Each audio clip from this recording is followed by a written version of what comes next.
սեպտեմբեր ամսին, բայց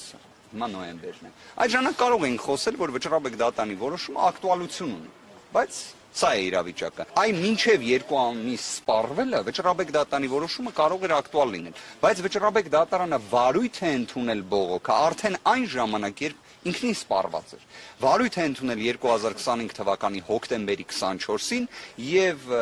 լույսի ձայնի կարճտևի հարգելի գործընկերներ, առնվազն մենք ներկայացնելու ենք շուրջ 1 հատոր բովանդակությամբ մեր կողմից կատարված գրագրությունները, միջնորդությունները, դրանց մի մասի վերաբերյալ պատասխանի բացակայությունը, մի մասի վերաբերյալ պատասխանները,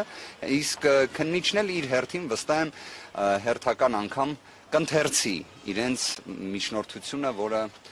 որևէ առնչություն չունի Սամվել Կարապետյանին, բայց իհարկե վստահ եմ ընթերցելու է։ Այսօր նաև ՀԾԿ մարմինը որոշում է հրապարակել։ Միաժամանակ այսօր, այո, Սամվել Կարապետյանի վերաբերյալ ժամը 10:00-ին սկիզբ է առնելու, բարև ձեզ, մեր գործընկերն է, Տիկին Գասպարյան, խնդրեմ։ Այսօր ժամը 10:00-ին ստացվում է, այստեղ մենք ունենալու ենք կալանքը որպես խափաման միջոց երկարաձգելու միջնորդության քննություն, իսկ ՀԾԿ-հում կրկին ժամը 10:00-ին Սամվել Կարապետյանի սեփականության իրավունքին վերաբերող հարցի վերաբերյալ քննություն։ Նույն օրը, նույն ժամին, կարծում եմ սա